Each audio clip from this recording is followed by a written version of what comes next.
Do not buy this crap. It's not crap. I want you to take it back. But I need these things. You don't need these things, and I don't want you to have. I want you to take this crap back. But I need those No, things. you don't need this crap. Holy crap, Alliance members. Strap in for one of the most indescribable catastrophes ever produced. We got plastic surgery massacres. A trifecta director doing questionable things with young girls. Singing. And a credit bed with this in it. Name Suoname. Tsunami.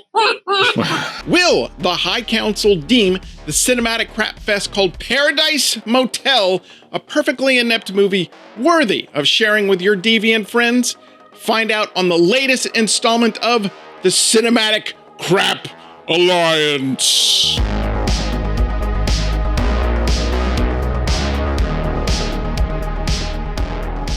And now I shall summon the High Council. Hello, High Council. How are you today? Okay. How are we feeling after watching Paradise Motel? I feel like I need some plastic surgery. I feel like I've been at a frickin' 24-hour bluegrass festival run by Satan. No one leaves me. No one leaves me. Alliance members, you may notice that Prince Albert is not with us today. He is in the middle of fighting his cock blockade wars right now. He did take a couple of blows. There was a giant sword fight in his mouth. He was injured, but I think he's okay. I'm sure it was hard fought. Came out on top, I hear, right? Yes? You might also notice that we have somebody in his stead here. I would like everyone to welcome a gentleman who refers to himself as the son of Captain Video. Yeah. Reporting for duty, sir. Greetings, Welcome, son. sir. Thank you. I salute you. It is my understanding when we first met, you told me that you are a film critic. Is that correct? That is correct, sir. Yes, I host a public access for tens of hundreds of markets.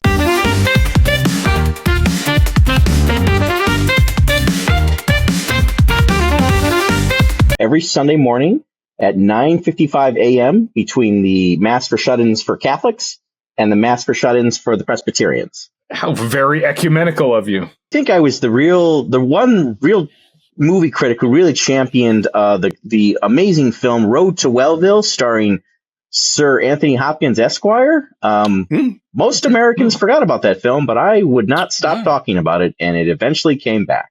It's nice to have a true professional with us. Welcome to the High Council of the Cinematic Crap Alliance. Honored to be here. Thank you. It's been a crazy news day today, so we're a little bit out of sorts. But the biggest thing that happened today was the death of Richard Simmons. R.I.P. So, Wings, I heard a rumor that you had a front row seat to this historical occasion today. Is that true? What, to Richard Simmons? Yeah. I heard that you were munching on his pubes when he died. No. I'm on Pauly Shore right now. Ooh, star of In the Army. Oh, yeah. Right. I believe so. You just recently portrayed Richard Simmons in a short film. Right. I must have. The grapevine must have gotten So tell us what does Pauly Shore taste like? a lot of lotion here. I don't think anyone's cleaned up down here since the Pepsi Summer Chill Out. Since Jury Duty, great film, by the way. 3.5 thumbs up out of 4 possible thumbs up. It really showed America the legal system that we're so honored to have, and it just showcased Pauly Shore as, the next Gary Cooper. I'm just trying to figure how you give half a thumbs up. Like, is that? Yeah, that's all right. Yeah. Okay. All right. Enough of this horse shit. Let's watch a movie trailer. You ever hear of Amaranth Crater? Sure, I've heard of it. People plans whatever they go in, but they don't come out. My fiancé is an Air Force pilot. 6 months ago, he flew his plane over here. No one has heard from him. Is that Phil Mogg from UFO? Oh my God. I may get drunk, and I may be a bum, but I'm still one hell of a pilot. What is that? CGI. Exactly. Oh! Oh, this bat's had buck teeth. Oh! Hey, wings! Is that a relative? That looks pretty good. Looks like Land of the Lost, the movie. That is impressive. So we're going to start off rating how bad the script was. Was there even a script? Abused housewife with way too much plastic surgery flees her husband, ends up encountering a bunch of quirky characters at a Bates Motel-esque locale. That sounds like a good movie. I tried. This movie starts off with 20 minutes of our leading actors, who we'll get to in a moment, driving, mumbling, picking up hitchhikers, dropping off hitchhikers, picking up more hitchhikers, listening to reggae. My favorite song is playing out here in the sticks like this. Out here in the middle of nowhere.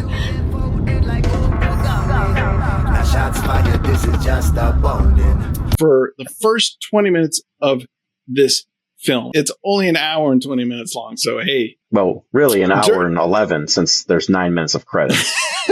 Yeah, that's why I question whether there was a script. But there was a scene where the husband is accusing his wife of spending too much money on this crap. I tell you time and time again not to buy this crap. It's not crap, I need it. Yes, it is. I don't want you to buy this at all. Do you understand? I tell you time and time again, do not buy this crap. It's not crap. We never are told what the crap is. I want you to take this crap back. But I need this. No, you don't need this crap. You need to return it now.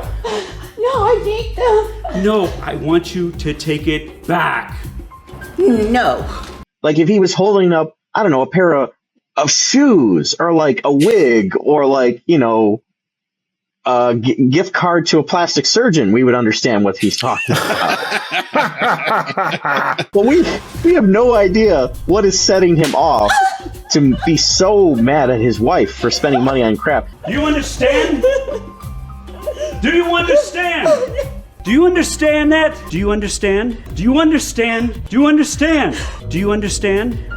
Now take this crap back now. As far as a bad script goes, 100% 10. And that guy, the abusive husband, being the writer and director and of the singer cinematic pap smear.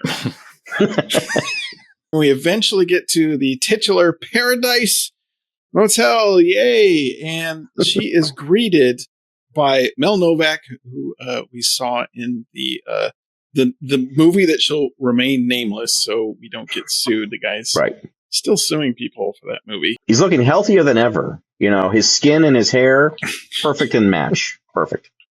Hey, and he's got that really weird, like leering stare and that wink he keeps doing. Oh yeah, the wink. Jeez.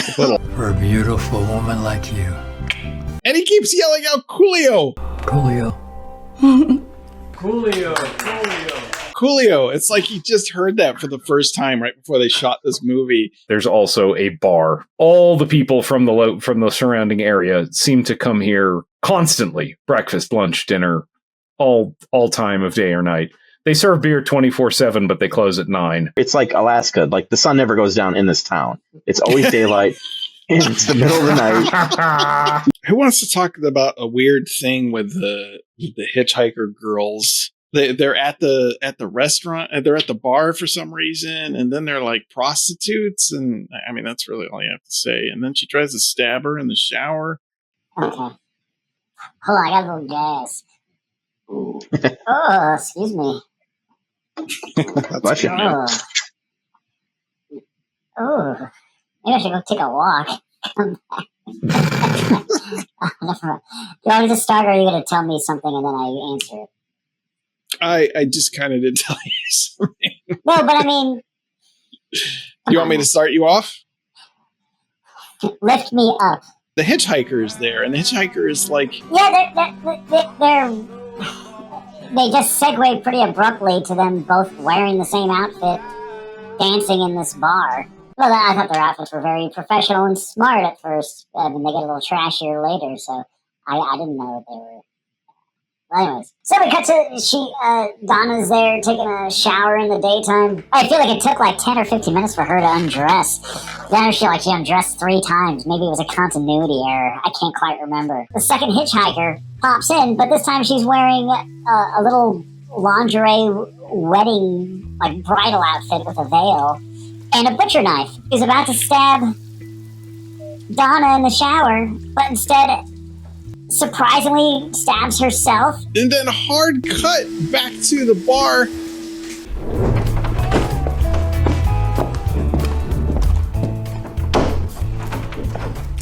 Morning. As if nothing happened, wearing like and it's like the next morning.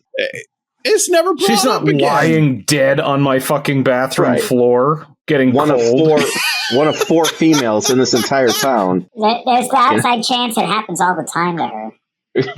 So then after that, we get the husband, the abusive prick of a husband worried about bags of crap. She shows up at the bar and produces a picture of her. Look at the photograph. It's clearly at least 20 years old.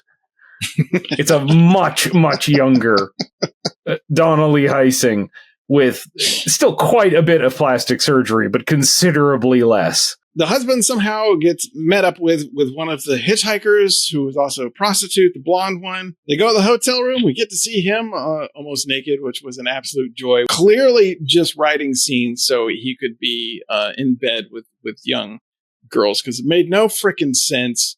But thankfully she stabs him to death. And then we get a flashback with her and the girl who dance. The other girl, and they dance for a really long time to reggae music.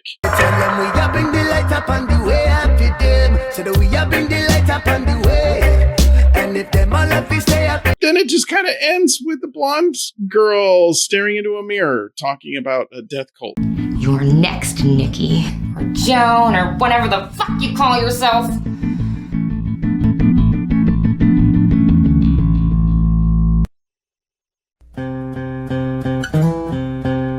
All right, so let's get everybody's final scores for the script in this. 10. Absolutely dreadful. Attempted to be quirky and Lynchian and failed miserably. A solid 10. This is one of the worst. I agree. I give it a 10, even though I question whether there was an actual script. I said 9 before, but I don't know where my head was. 10. Your head was buried deep in Pauly Shore. All right, our next category is bad acting. I would frankly give this a 10 for bad acting based solely on Donna Lee Heising's performance. She's just had so much plastic surgery that her face just can't emote, but everyone else in the film sucked too, taking way too long between lines. I don't think I've ever seen so many people looking into the camera in a movie before.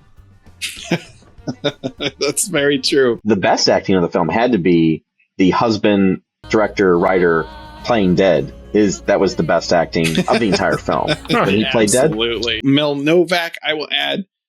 He was trying his darndest, but good God, was he just creepy and horrible. Oh, we were treated to him in the bar, like clapping and singing along in that wonderful musical number that we got with the guitar player. The bartender was basically just looking into the camera the entire film, just repeatedly rubbing the bar down with a rag and then using the same rag to clean out the...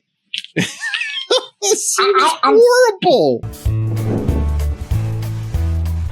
Morning. Morning. I'm starting to think that the actress may be blind. I thought she was legitimately blind in a few For that cup of coffee?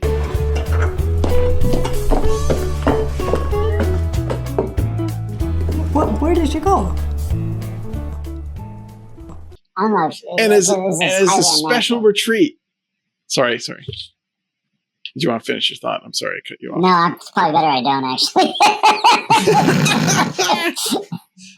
And as a special treat, because we didn't get enough during the movie and our 9-minute credit bed, we basically got to see the bartender, all of her scenes, every scene, over again in their entirety. I don't know. All her costumes.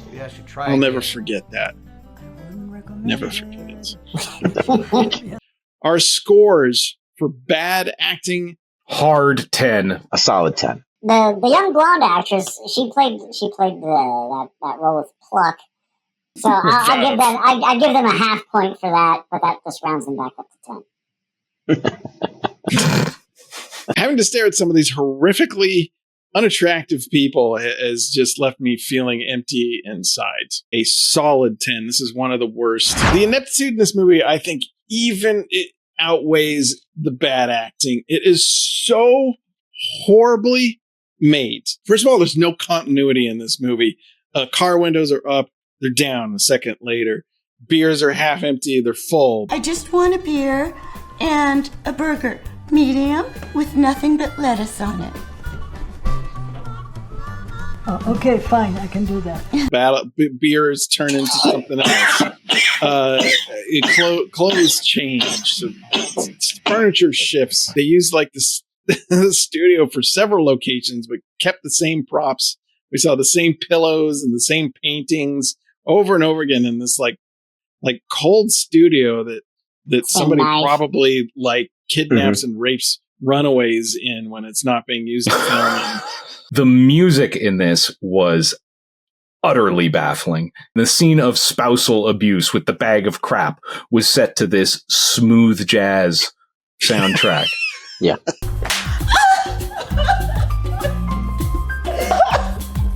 You know, we have not just trifecta, writer, director, actor, but this guy also sang 2 of the songs on the soundtrack. So you called it early extra. On. White bird must fly, or she will die.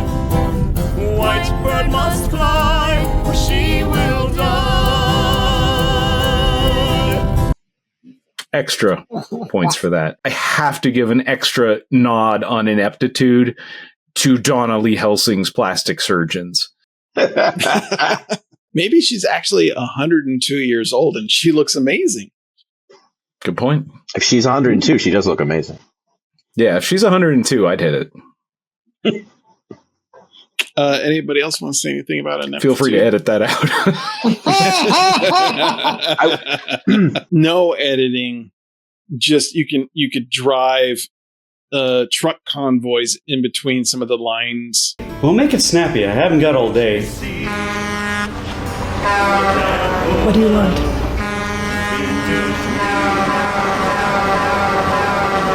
Burger. Perfect 10 for me with ineptitude. 10. Absolute 10. One of the most poorly made films we have ever watched. Of course it's a 10. A blind bartender can see that. Well done. Hat tip to you, sir. Hat tip to you, sir. Milady. Milady. I love the Milady meme. That's one of my favorite things ever. Probably the most relevant category of the evening. What the fuck? Mariah like the wind? What the fuck? I call myself Mariah. Mariah like the wind. Well, that's from, what is that? Is it Paint Your Wagon? That's from like some musical.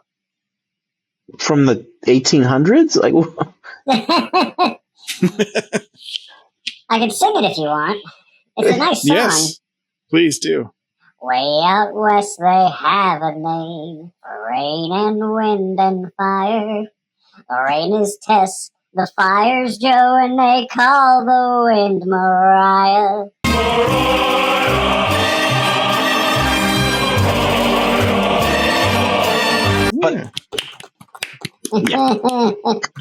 But what was her line again?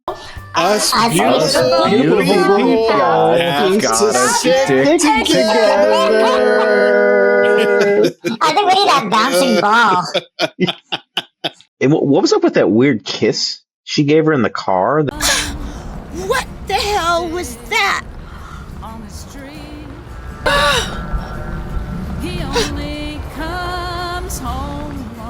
I just wanted us beautiful people have to stick together. That seemed like it seemed to shock her to her core. I have to say, I think the shower scene takes the fucking cake. It is up there with some of the weirdest shit we've ever seen. First of all, we're treated to Donnelly Helsing combing out her horrible blonde wig for like 5 minutes. She undresses and we get to see a lot of side boob, and she's wearing pasties. Thank goodness. Yeah, thank goodness. Who knows what kind of plastic surgery disaster Let's hope those were pasties. Yeah. She gets undressed. She puts on a robe, brushes and her then gets teeth. in the shower and then she brushes her fucking teeth, and then she disrobes again and gets in the shower for like another 10 years. That was some weird ass shit. So then the movie ends, and it's like, wait, I looked at the time code. I'm like, this can't be over. There's still 9 minutes left.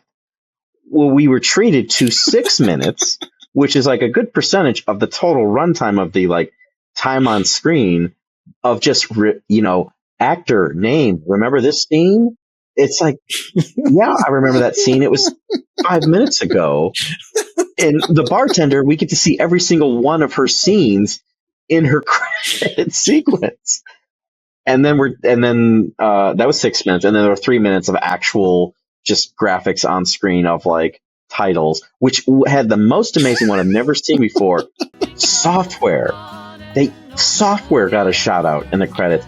I've never seen that in my life. We saw a flash frame. We had no idea what it was. It was like maybe like producers who got cut out because they didn't actually send in the check. It turned out to be just a template, a template for like, if you're making a movie, here's the template of how to like credit the director. In Name Suoname. I'm just gonna, Tsunami. I'm just going to assume, is there anyone among us that is not going to give this a perfect 10 for what the fuck as well? Fuck no. Thank you, Legal Zoom.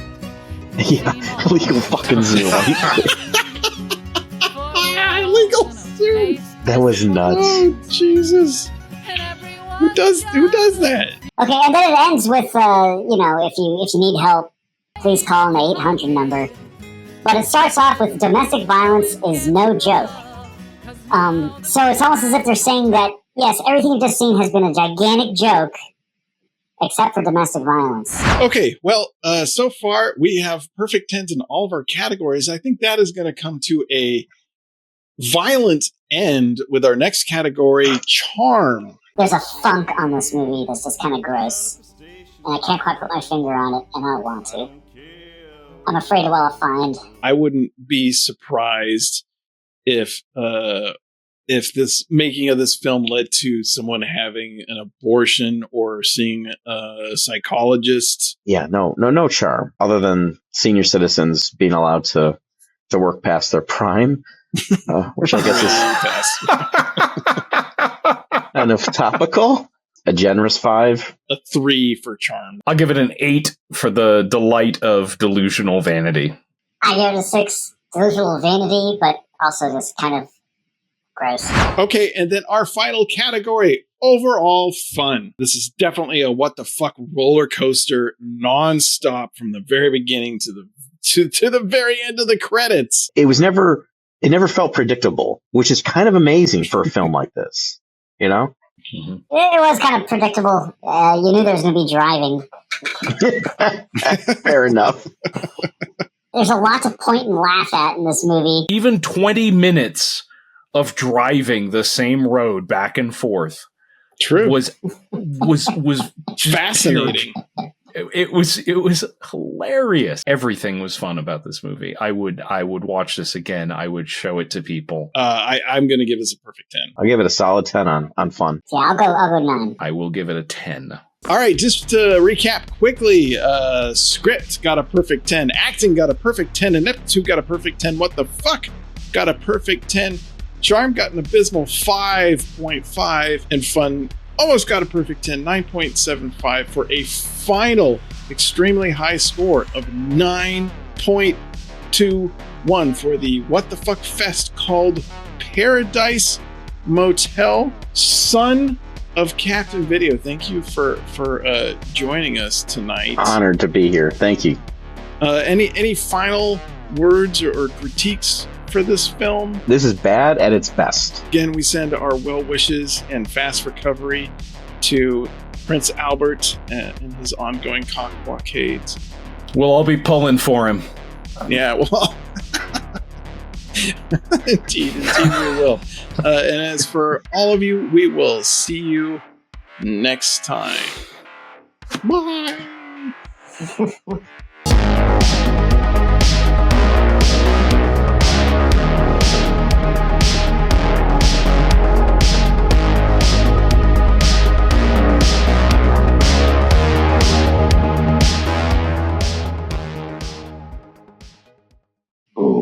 Oh, excuse me.